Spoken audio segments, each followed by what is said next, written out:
Olá, colegas! Neste bloco iniciaremos o capítulo 11 do nosso livro-aula.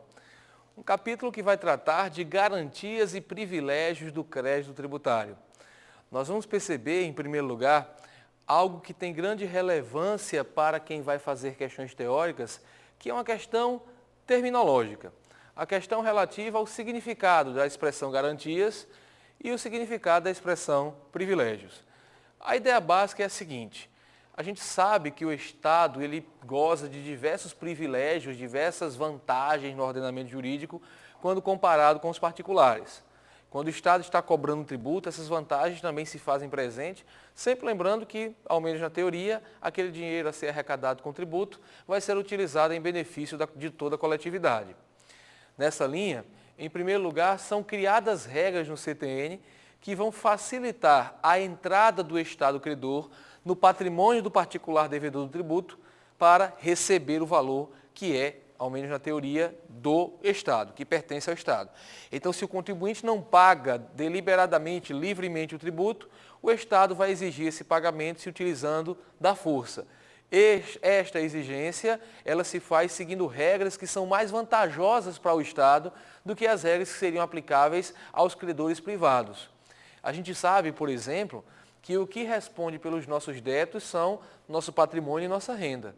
Inclusive, tem gente que diz que se você for pedir dinheiro emprestado num banco, na prática, só quem obtém empréstimo com facilidade é quem não precisa do empréstimo. Porque você chega para o gerente e pergunta: olha, você pode me emprestar tantos reais, tantos milhares de reais, seja lá o que for, e o gerente normalmente começa a fazer perguntas sobre o que você tem, quanto é que você ganha, aí dá vontade de dizer: meu amigo, se eu tivesse tudo isso que você está querendo, eu não estaria pedindo dinheiro emprestado. Se você não tem como garantir o empréstimo, ele vai pedir que você traga quem tenha como garantir, traga um avalista, um fiador. Na realidade, as garantias que se tem de que uma pessoa vai pagar o débito são patrimônio e renda. Quem responde pelos seus débitos são seu patrimônio e sua renda. Porque nós não temos prisão civil por dívida no Brasil. Salva do pagodeiro, do jogador de futebol, que é quem não paga pensão alimentícia, né? Até a prisão civil do depositário infiel deixou de existir. Agora, em se tratando do credor tributário, nós vamos ver que o raciocínio é idêntico. O que o credor tributário pode utilizar para obrigar o sujeito passivo a pagar o tributo são o patrimônio e a renda do sujeito passivo. Entretanto, nós vamos ver que há até uma parcela do patrimônio do sujeito passivo que não responderia por outros débitos, mas vai responder por débitos tributários. Então, são garantias para o Estado que não se aplicam para o particular. Então, quando o CTN vai falar de garantias, vai falar de uma facilidade maior para o Estado ingressar no patrimônio do particular, podendo utilizar até uma parcela do patrimônio que nenhum outro credor poderia utilizar. Então, são regras que facilitam a entrada do Estado coativamente no patrimônio do particular para receber o tributo que entende devido. Quando se fala em privilégios, o Código vai trazer regras que colocam o credor estatal numa posição privilegiada, uma posição de vantagem naqueles processos em que ocorre a cobrança coletiva de crédito. Um grande exemplo que eu gosto de citar é o exemplo da falência. A falência eu gosto de comparar com um cadáver estendido no chão. E os vários urubus credores, cada um querendo pegar seu pedaço. Quando a gente fala de privilégios do crédito tributário, a gente vai falar de regras que colocam o urubu-rei, o Estado, urubu-rei eu sei que é o Mengão, né? Mas o urubu-rei Estado, numa posição de vantagem nessa fila, numa das primeiras colocações dessa fila, com preferência sobre diversos outros credores. Então nós temos aí os privilégios do crédito tributário. A ideia básica é que, nos casos de cobrança coletiva, quando aparecem vários credores para receber seus créditos, e muitas vezes até o devedor não tem como pagar todo mundo, como acontece na falência, o Estado vai ficar numa posição de vantagem. Porque nós vamos ver que na falência, os urubus, né, vão formar uma fila.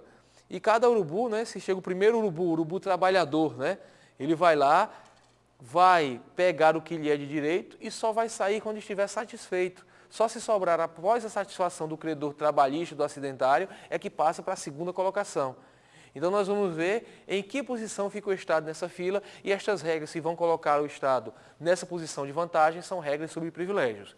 Então, garantias são regras que facilitam a entrada do Estado credor no patrimônio do particular para receber o tributo. Privilégios são regras que colocam o Estado numa posição privilegiada na fila dos credores nos processos em que há cobrança coletiva de crédito.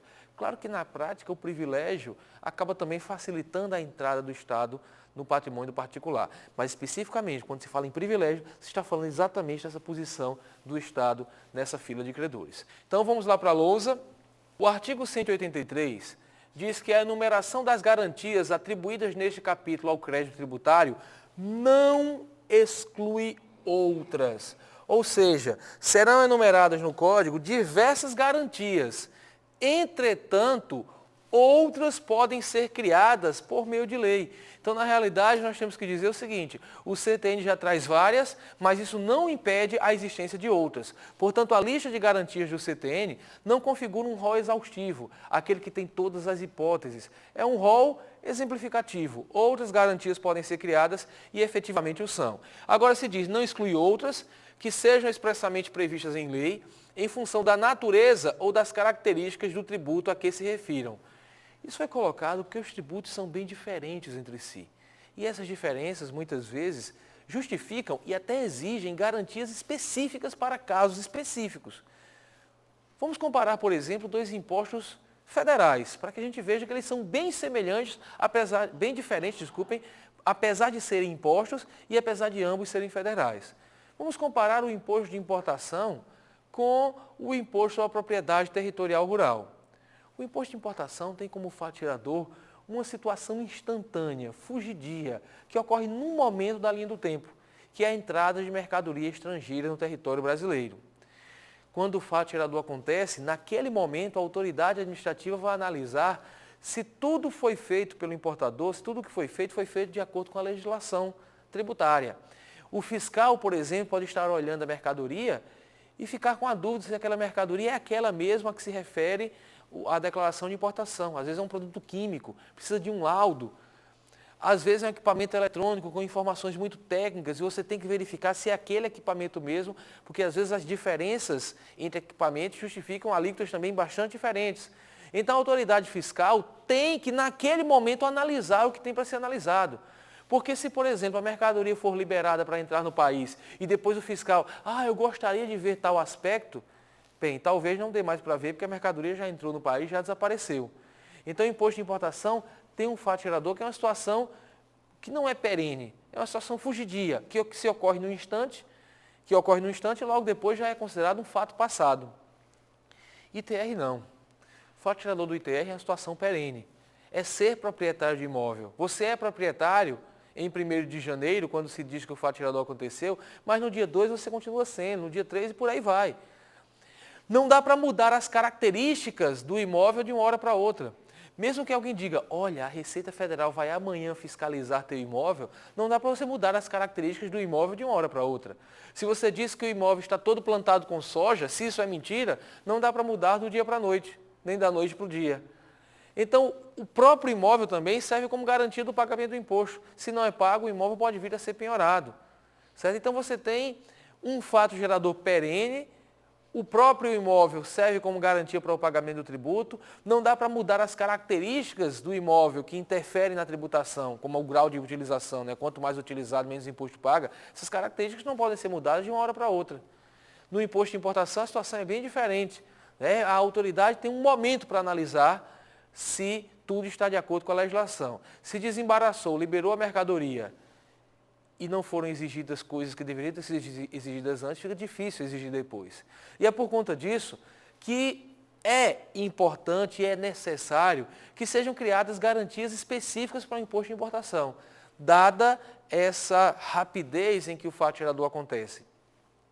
A título de exemplo, o imposto de importação tem um regime específico, um regime aduaneiro especial, chamado de admissão temporária, no qual é previsto, ou para o qual é prevista uma garantia específica. A admissão temporária nós inclusive já citamos em outro momento.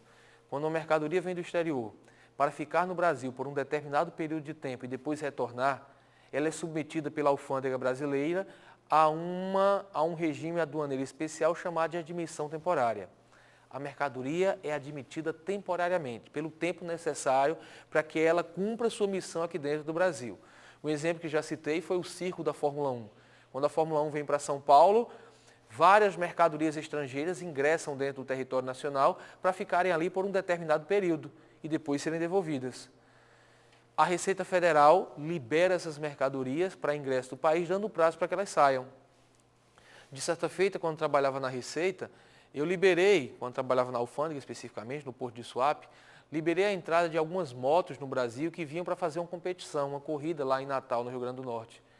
E de acordo com o que previa a legislação, eu exigi que o sujeito responsável pela importação e pela internação das mercadorias, esse sujeito assinasse um termo de responsabilidade, se comprometendo a pagar os tributos caso aquelas motos desaparecessem, porque vejam só, as motos entram no Brasil, elas teriam que sair dentro de um determinado prazo, se não saíssem, o tributo seria cobrado. Agora, como poderiam desaparecer motos, importadores, todo mundo? Então se exigiu que ele lavrasse um termo, né, se responsabilizando pelos tributos suspensos e que esse termo fosse garantido por uma fiança bancária, porque se ele desaparecesse, a Receita Federal encaminharia para a Procuradoria da Fazenda, que executaria o próprio banco, certo? Recebendo o seu tributo. É uma garantia que não está prevista no Código, está prevista na legislação específica do imposto de importação. Agora, isso agride alguma regra do CTN, porque não está prevista no Código, então não vale? Claro que não, porque nós vimos que o Código diz, vamos olhar para a lousa, que a enumeração das garantias atribuídas nesse capítulo ao crédito tributário não exclui outras, que sejam expressamente previstas em lei, essa que eu citei é prevista, e se diz em função da natureza ou das características do tributo a que se refiram. O tributo, a que eu estava me referindo com relação a essa exigência de termos de responsabilidade e de fiança bancária, é o imposto de importação, que tem algumas características, que tem uma natureza, que tem algumas peculiaridades que justificam a criação de garantias específicas. Isso é plenamente autorizado pelo Código Tributário Nacional. Então lembrar, as garantias enumeradas pelo Código são válidas, são aplicáveis a todos os tributos. Entretanto, outras garantias podem ser criadas de acordo com a natureza, de acordo com as características, as peculiaridades de cada um dos tributos existentes no ordenamento jurídico tributário brasileiro. Muito bem, logo após dizer isso, o CTN avisa no parágrafo único que a natureza das garantias atribuídas ao crédito tributário não altera a natureza deste, nem a obrigação tributária que corresponda. Vejam, eu falei para vocês no início desse bloco que existe uma ordem de credores que vão receber determinados créditos quando há processo coletivo de cobrança, como acontece no inventário, no arrolamento, como acontece na falência, que foi o exemplo que eu citei. O crédito tributário em cada um desses procedimentos tem sua posição. Ele vai ficar lá na posição de crédito tributário. Agora, se esse crédito tributário ele vier a ser garantido por algum tipo de garantia específica prevista em lei, esta garantia vai mudar a natureza do crédito, vai dizer que o crédito agora não vai ficar mais na posição do crédito tributário, vai ficar noutra por conta da garantia que ele possui. Por exemplo, eu falei de uma fiança bancária. Existe a posição certa do crédito fiduciário, que tem uma proteção fiduciária. Às vezes o sujeito pode dar como garantia um imóvel. Então existe uma garantia real, uma coisa foi dada como garantia. Então se tem uma garantia fiduciária, uma garantia real, o crédito tributário vai mudar a sua posição, vai ficar agora na posição, por exemplo, de créditos com garantia real, ou mantém-se na posição do crédito tributário? A resposta é óbvia, mantém-se na posição de crédito tributário. Porque, como diz o Código, como está na nossa lousa, a natureza das garantias atribuídas ao crédito tributário não muda, não altera a natureza do crédito tributário, nem a da obrigação tributária que a compreenda, certo? A que corresponda. Então, você não tem uma alteração da natureza do crédito tributário que vai continuar na posição estabelecida na lei para o crédito tributário. Muito bem. Visto esse ponto, vamos falar da primeira garantia. Aliás, nós já tratamos dessa garantia no iníciozinho desse bloco. Nós dissemos que o natural é que o patrimônio e a renda de uma pessoa respondam pelos seus débitos. Falei até que isso leva algumas pessoas jocosamente dizerem que os bancos só emprestam dinheiro a quem não precisa, porque eles só emprestam se você mostrar que tem patrimônio, que tem renda suficiente para garantir o recebimento do valor que foi emprestado mais à frente. Então, seguindo essa linha, o CTN diz algo que vai valer para todos os ramos de direito, traz para o direito tributário o que é regra geral, sem prejuízo dos privilégios especiais sobre determinados bens que sejam previstos em lei. Aí vem a regra, responde pelo pagamento do crédito tributário a totalidade dos bens e das rendas de qualquer origem ou natureza do sujeito passivo, seu espólio, então quando ele morre, o patrimônio do espólio também fica respondendo, sua massa falida. Até aí, tudo que está em amarelo é uma regra geral válida em direito. Quem responde pelos nossos débitos são nosso patrimônio e nossa renda. Agora, a partir daí, vou destacar aqui com outra cor, a partir daí vem uma vantagem do Estado. Vão responder pelo crédito tributário alguns bens que não responderiam por outros créditos. Se fala inclusive os gravados por ônus real, ou cláusula de inalienabilidade ou impenhorabilidade. Vejam bem, se um bem imóvel foi dado em garantia, nós temos o instituto da hipoteca, né? O sujeito vai, por exemplo, contrair um empréstimo com um banco e dá como garantia o imóvel que ele possui. Olha, banco, se eu não pagar, você pode usar meu imóvel para receber, né? Você pode levar meu imóvel para a asta pública para que o dinheiro arrecadado seja utilizado para pagar o bem. Então, o imóvel foi hipotecado. Muito bem, existe uma garantia real, vem de res, coisa. O normal é que nenhum credor possa usar aquele bem que foi hipotecado para o banco para receber seus créditos. Então, o credor bancário, a instituição financeira que exigiu a hipoteca, ela foi muito cuidadosa, foi bastante diligente e vai ter a vantagem de receber antes da maioria dos demais credores. Então, mesmo o crédito assim gravado, mesmo esse crédito, não vai ter preferência sobre o crédito tributário. O crédito tributário o credor tributário pode se utilizar desse bem que está gravado com ônus real na execução. Então, o Estado pode penhorar aquele bem e levar para a asta pública. Nenhum outro credor poderia fazer isso. Só o Estado pode passar à frente até dessa hipoteca. Nós vamos ver que na falência mudou um pouquinho a regra. A regra foi um pouco alterada na falência, mas nós vamos estudar passo a passo. No momento que estamos estudando esse artigo 184, eu quero que vocês percebam que, pelo que está escrito aí, até o bem gravado com ônus real vai responder pelo crédito tributário. Se coloca, inclusive, os gravados com ônus real ou cláusula de inalienabilidade ou impenhorabilidade. Dá um exemplo clássico, né? Imagine que você está numa situação muito boa, se tornou um milionário, um bilionário, e quer ajudar aquele seu primo pródigo, aquele cara que destrói tudo que é patrimônio que cai nas mãos dele, aquele cara que se ganhar na Mega Sena 100 milhões de reais, no outro dia ele aposta o prêmio. Não tem a galera que aposta tudo que tem na vida? Então imagine que você quer ajudar esse seu primo, mas você sabe que se você doar uma casa para ele, você quer que ele pelo menos tenha onde morar. Se você doar uma casa para ele, o que é que ele vai fazer com a casa? Vai apostar. Então, para evitar que ele perca essa sua doação que você doou para ele e venha acabar a perder, você pode colocar no contrato de doação uma cláusula de inalienabilidade, de forma que ele vai ficar impedido de alienar, de vender, e impenhorabilidade. Aquele bem não poderá ser penhorado em virtude de débitos que essa criatura, esse seu primo, possua. Então, o imóvel vai ficar para ele e ele só pode utilizar para morar. Essa cláusula é válida. Ela normalmente impede que aquele bem seja utilizado durante uma execução, seja penhorado para a execução. A cláusula é válida. Só que o Estado, novamente, aí aparece com uma grande vantagem. Ele pode usar até esse bem. Então se diz, inclusive os gravados por ônus real ou cláusula de inalienabilidade ou impenhorabilidade. Então, grifar aqui, repetir o nosso grifo, essa cláusula de inalienabilidade, ela realmente impede que haja a utilização daquele bem na execução, só que não vai impedir o Estado de utilizar. Agora, fundamental, há uma única exceção a isso. No fim se diz, excetuados unicamente os bens e rendas que a lei declare absolutamente impenhoráveis. Então, há um único grupo de bens que fica fora desta regra de que o Estado pode usar praticamente tudo na execução. É quando a lei diz que o bem é inalienável ou a lei diz que o bem é impenhorável. A lei diz, esse bem não pode ser usado na execução, esse bem é impenhorável. Por exemplo, pelo Código de Processo Civil, são impenhoráveis os bens necessários ao exercício de uma profissão. Então, você não pode penhorar os livros que o advogado usa para fazer suas petições, nem o computador que ele utiliza, nem o computador do arquiteto, nem os bens utilizados pelo corintiano lá para ele construir as casinhas. Nada disso pode vir a ser penhorado. Nada disso, porque são bens necessários ao exercício de uma profissão. Você não pode penhorar as roupas do sujeito. Você já viu alguém dizer, estou tão complicado que eu estou devendo até as cuecas. Isso é mentira, porque a roupa, principalmente a roupa íntima, é impenhorável.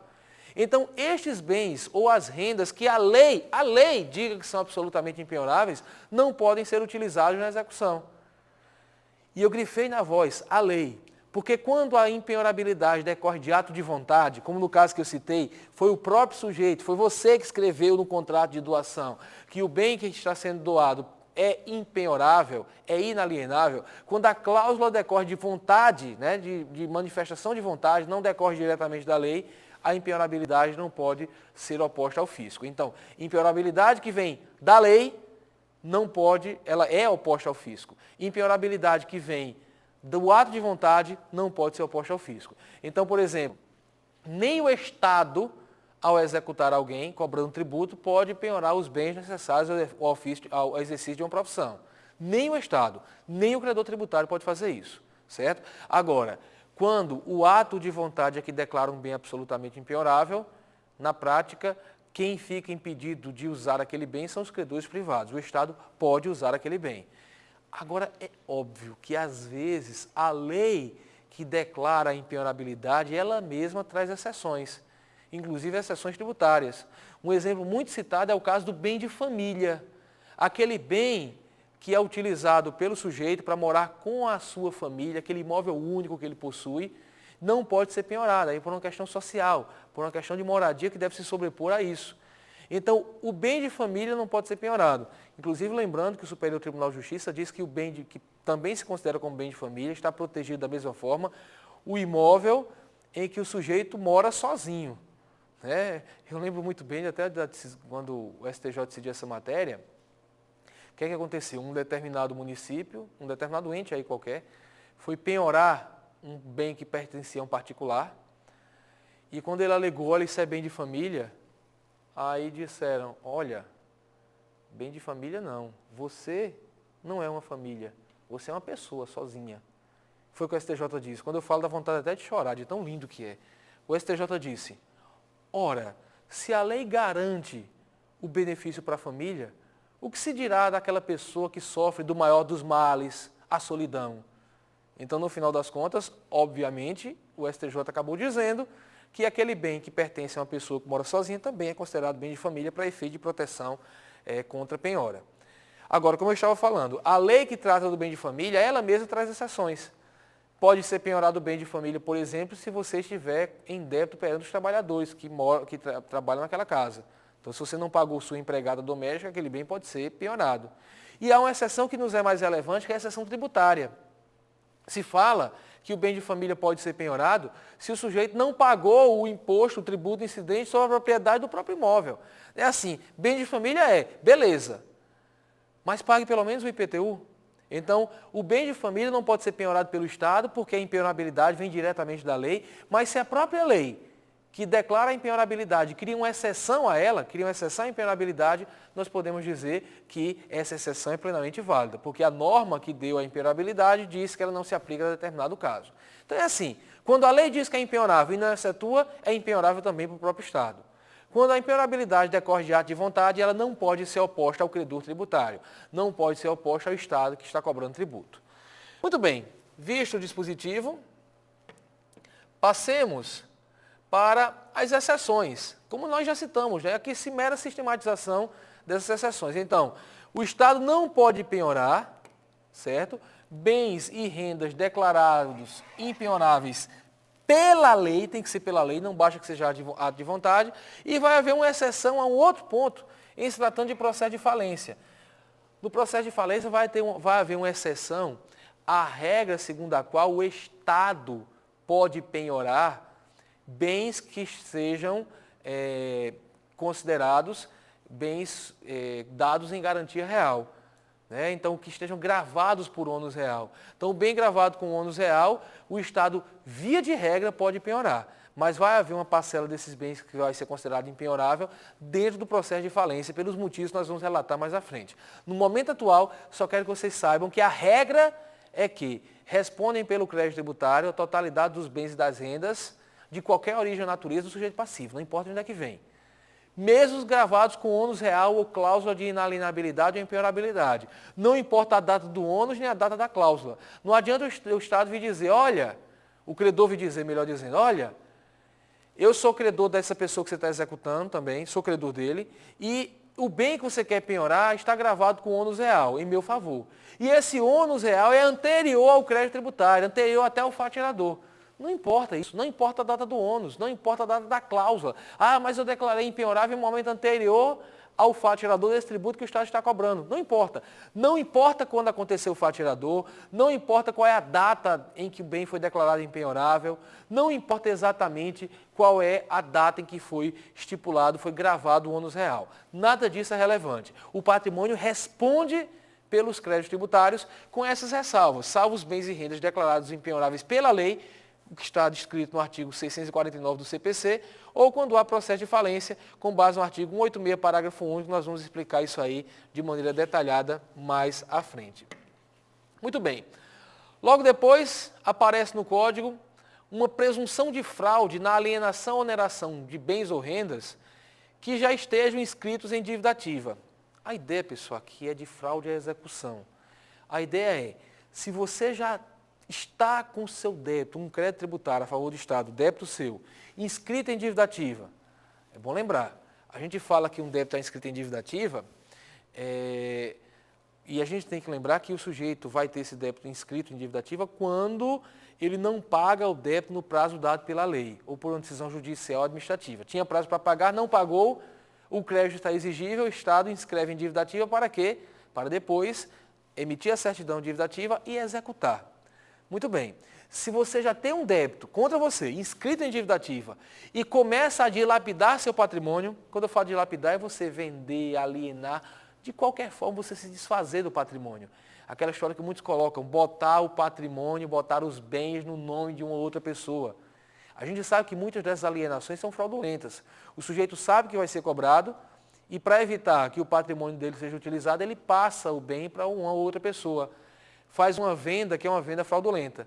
Então o CTN vai dizer, se já está inscrito em dívida ativa e começou a dilapidar o patrimônio, presume-se que aquela alienação é fraudulenta. Então o Estado pode ir lá, pegar aquele bem nas mãos de quem quer que ele esteja e usar na execução. Vamos dar uma olhada na lei. Se diz aqui, presume-se fraudulenta a alienação ou oneração de bens ou rendas, ou seu começo, por sujeito passivo em débito para com a Fazenda Pública, por crédito regularmente inscrito como dívida ativa. Muita atenção. Até o advento da Lei Complementar 118 de 2005, se dizia que era débito inscrito em dívida ativa em fase de execução. A lei dizia isso. E surgiu uma grande discussão sobre a partir de que momento nós poderíamos dizer que um débito inscrito em dívida ativa já está em fase de execução. Porque vejam, vamos lembrar daquela sequência de fatos que narramos até nos blocos passados. Se você não pagou, passou o prazo, você vai ter o débito inscrito em dívida ativa. Escrever em dívida ativa, se emite uma certidão de dívida ativa. Essa certidão é o título executivo, é o documento que prova que você deve e vai ser utilizada para fundamentar a ação de execução. Então, escreve em dívida ativa, emite a certidão, ajuiza-se a execução fiscal. Quando a execução fiscal é ajuizada, sorteia-se o juiz que vai julgá-la. É o processo de distribuição. Chegou para o juiz Ricardo despacha mandando citar. E o devedor é citado para pagar ou oferecer bens à penhora dentro de 5 dias. Muito bem. Em que momento, em qual desses momentos, nós podemos dizer que o crédito já está em fase de execução? Claro, pessoal, que o devedor, ele não vai querer que digam que a alienação dele foi feita em fraude de execução. Então ele vai querer dizer que só estava em fase de execução no último momento que ele puder, olha, o mais tarde possível, para não dizer que ele já está em fraude, né? Se ele vendeu alguma coisa num determinado momento, claro que ele vai querer dizer que aquilo ali não foi fraude. Então ele vai querer puxar esse momento em que se considera que o sujeito está em fraude à execução, que é quando já estaria em fase de execução e ele aliena. Então, esse em fase de execução, ele vai querer dizer, o devedor, que é o mais tarde possível. Já o fisco, para possibilitar a cobrança, ele vai querer antecipar esse momento o máximo possível. Dizer, olha, a partir de agora, desde o iniciozinho, você já estaria em fraude de execução se alienasse. Então, o Estado puxando para o momento mais inicial possível e o devedor puxando para o momento mais posterior, mais final possível. Então, dentro de todos esses momentos que nós citamos, passou o prazo para pagar, inscrever em dívida ativa, emitiu certidão, ajuizou a ação, distribuiu para um juiz, o juiz despachou mandando citar e o sujeito foi citado, o particular vai puxar para que momento? O mais inicial possível. O físico vai puxar para o momento mais inicial possível, né? O físico disse, olha, o sujeito só está em fraude à execução quando ele alienar bens depois de estar com o débito inscrito em dívida ativa. Ele diz, olha, o físico fala, olha, se está inscrito em dívida ativa, já está em fase de execução. Porque, afinal de contas, o débito é inscrito em dívida ativa para ser executado. Então, se você inscreveu, é para executar, então já está numa fase administrativa de execução. Para dizer que se o contribuinte alienou, a partir dali já está em fraude e o físico poder pegar aquele bem. Já o contribuinte, ele vai querer puxar para o momento mais final possível, para poder alienar ainda durante um bom tempo. Ele vai dizer, olha, como é que você pode dizer que eu estou em fraude de execução se eu não sei ainda que estou sendo executado? Você inscreveu em dívida ativa, você inscreveu, eu não estou nem sabendo ainda necessariamente. É um procedimento administrativo, botou meu nome no livro. Se eu vendo alguma coisa, você não pode dizer que eu estou fraudando a execução, porque eu nem sei que eu estava inscrito em dívida ativa. Nem sabia. Aí o que é que o contribuinte alega? Olha, você inscreve, eu não sei de nada. Você emite uma certidão, eu não sei de nada. Você ajuiza uma ação de execução fiscal, eu não sei de nada ainda. O juiz é sorteado, é distribuído o processo para um juiz, eu também não sei de nada. O juiz despacha mandando citar, eu continuo sem saber de coisa alguma. E, finalmente, eu recebo uma correspondência dizendo que contra mim tramita uma ação de execução fiscal, que eu tenho 5 dias para pagar ou impugnar. Pagar, desculpe, eu oferecer bens à penhora. Aí sim, eu sei que existe uma execução contra a minha pessoa e se a partir daí eu alienar qualquer patrimônio, tudo bem que você diga que eu estou em fraude.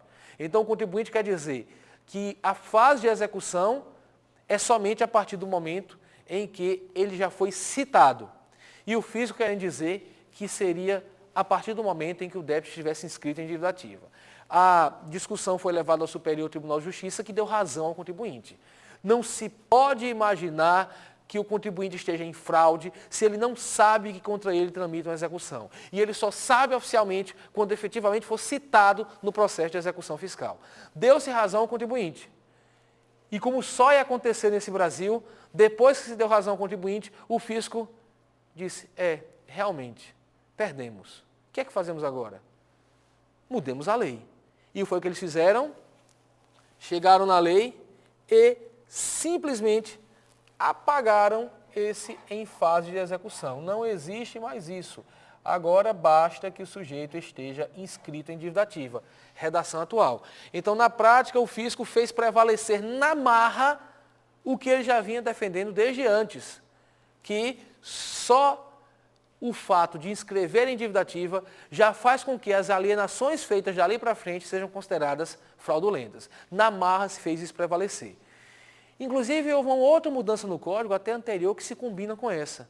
Para que o contribuinte não diga, mas eu não sabia da inscrição em dívida ativa, como ele alegava antes. Claro, você só pode dizer que uma pessoa está fraudando quando ela faz uma coisa sabendo que aquilo está errado. Então, ele tem que saber, pelo menos, que está inscrito em dívida ativa. Então, por conta disso, também mudaram o código numa parte lá na frente, autorizando o fisco a divulgar no Diário Oficial quem foi inscrito em dívida ativa. A doutrina até critica isso, disse, colocar no Diário Oficial quem foi inscrito em dívida ativa é quebrar sigilo fiscal. Inclusive foram para a Justiça dizer que isso era quebrar sigilo fiscal. E na prática o que é que o Estado fez? Percebendo que poderiam dizer que era quebra de sigilo, o Estado mudou a lei. Colocou na lei, não constitui violação esse dever de sigilo, na realidade colocou, não é vedado, não é proibida, a divulgação de informações relativas à inscrição em dívida ativa. Então veja a combinação de dispositivos. Um dispositivo autoriza que inscreva em dívida ativa e divulgue no Diário Oficial. Como nós sabemos, quando uma coisa é publicada no Diário Oficial, passa a haver uma presunção de que todo mundo conhece. Eu sei que ninguém vive lendo Diário Oficial, mas publicou, há uma presunção de que todo mundo conhece. Se há uma presunção de que você conhece o que está no Diário Oficial, se lá está escrito que você foi inscrito em dívida ativa, há uma presunção de que você sabe dessa inscrição. Consequência, se você começar a dilapidar seu patrimônio, olhando para o que diz a lei atual, nós podemos dizer que você está em presunção de fraude. Podemos dizer que essa alienação que foi feita, ela se presume fraudulenta. Então, presume-se fraudulenta, certo? Presume-se fraudulenta a alienação ou oneração de bens ou rendas, ou seu começo, por sujeito passivo em débito para com a fazenda pública, por crédito tributário regularmente inscrito como dívida ativa. Cuidado que de vez em quando continuam colocando em prova dívida ativa em fase de execução. Marque errado, porque não se exige mais que esteja essa dívida em fase de execução. Se colocou que o disposto nesse artigo não se aplica na hipótese de terem sido reservados pelo devedor bens ou rendas suficientes ao total pagamento da dívida inscrita. Atenção, aqui você abre a possibilidade de o sujeito argumentar algo que vai demonstrar que ele não está fraudando o fisco. Imagine, por exemplo, que o sujeito tem R$100 mil de débito. Então ele pega R$100 mil em dinheiro, investe lá no banco, numa operação em que o banco garante que vai ser corrigida pelo mesmo índice que são corrigidos os tributos federais, pela Selic, por exemplo. Então reserva dinheiro para pagar o tributo que ele deve, com todos os acréscimos, juros, multas, então está tudo certinho lá, reservado, e começa a vender o patrimônio. Então, nesse caso, você não pode dizer que ele está em fraude à execução, porque ele reservou bens suficientes à total extinção do crédito com os seus acrescidos. Então, nós podemos dizer, escreveu em dívida ativa e começou a vender seu patrimônio, provavelmente está em fraude à execução.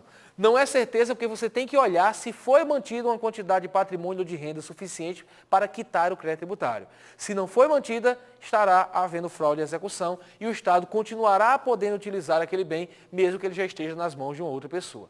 É esta a regra colocada no nosso Código Tributário. Há uma controvérsia meio que acadêmica sobre esta fraude, essa presunção de fraude, se é absoluta ou se é relativa. Já falamos em presunções relativas e absolutas durante o nosso livro-aula. Só lembrando, quando você tem um fato provado, indiscutível, não há dúvida sobre ele, e deste fato você deduz outro, então você tem uma presunção. O segundo fato não está provado. Você apenas deduziu, presumiu alguma coisa com base no primeiro fato, como aquele exemplo clássico da marca de batom na camisa. Está provado a marca de batom na camisa, mas as mulheres deduzem alguma coisa, né? Presumem alguma coisa dali, né? Que é uma presunção. Normalmente, essa presunção é uma presunção relativa. O sujeito pode provar que aquilo que a criatura estava pensando, na realidade, não aconteceu. Então, presunção relativa é aquela contra a qual cabe prova em sentido contrário. Presunção absoluta é aquela contra a qual não cabe prova alguma. Acontecido o fato A, você deduz o fato B e acabou. Muitos citam esse dispositivo que estamos estudando como um caso de presunção absoluta. Se você tem débito inscrito em dívida ativa e começa a dilapidar o patrimônio, eu estou usando a palavra dilapidar de maneira bem genérica. Seria alienar ou onerar. Você pegou um bem e vendeu, você está alienando, dilapidando o patrimônio. Onerar, dar aquele bem como garantia para alguma coisa, também está dilapidando o patrimônio. Se você fez isso, há uma presunção absoluta de fraude e você não tem, dado que é uma presunção absoluta, como se livrar dessa presunção. Só que alguns autores dizem que a presunção é relativa. Por que dizem que é relativa? Dizendo que o cara tem o que alegar ainda. Ele pode provar, olha para o parágrafo único, pode provar que reservou bens ou rendas suficientes ao total pagamento da dívida inscrita. Então seria relativa porque o sujeito pode provar isso. Aí vocês podem estar dizendo, pensando assim, pô, então é relativa. É óbvio que é relativa. Ricardo disse que havia uma confusão acadêmica, mas não pode haver porque é relativo, o cara pode provar isso. Mas quem diz que a presunção é absoluta não é porque é bobinho, não. É porque, na realidade, é o seguinte, para que haja presunção, tem que estar presente os seguintes elementos. O débito está inscrito em dívida ativa, o sujeito começar a dilapidar o patrimônio e não ter reservado os bens suficientes, suficientes à total extinção da dívida inscrita. Então, se ele não reservou bens, é porque não tem presunção. Então, a presunção nem existe. Quando ela existe, é porque estão presentes esses três requisitos. E ela é absoluta. Vejam que é só uma maneira diferente de explicar a mesma coisa.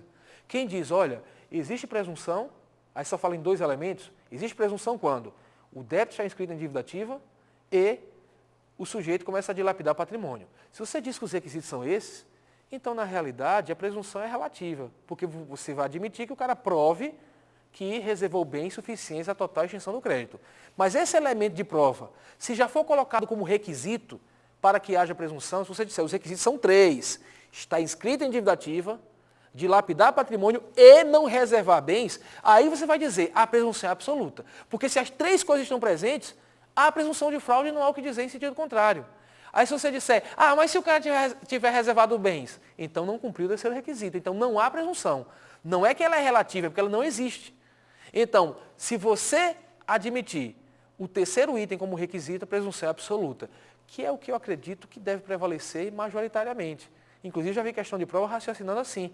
Porque, vejam, o artigo 185 fala que existe uma presunção quando o sujeito faz algumas coisas. Primeiro, ele começa a alienar ou onerar bens, e quando ele já está inscrito em dívida ativa, como está grifado aí no finzinho. Aí se diz, o disposto nesse artigo não se aplica, então não haveria presunção, não há presunção, quando o sujeito tiver reservado bens suficientes, né? Reservado bens ou rendas suficientes ao total pagamento da dívida inscrita. Então nós não teríamos a presunção se isso não acontecesse, né? Se isso acontecesse, o sujeito reservasse bens. Mas de qualquer forma, não há dúvida nenhuma prática sobre quando existe a presunção. A presunção existe nos termos que nós acabamos de explicar. Há uma tendência de se raciocinar como 3 requisitos. Presente os 3, inscrito em dívida ativa, dilapidou patrimônio, não reservou bens, há uma presunção e contra ela ele não pode alegar, contra tal presunção, o devedor não pode alegar coisa alguma. Muito bem. No nosso próximo bloco, nós vamos continuar tratando da matéria, falando do Instituto da Penhora Online. Até lá, bons estudos.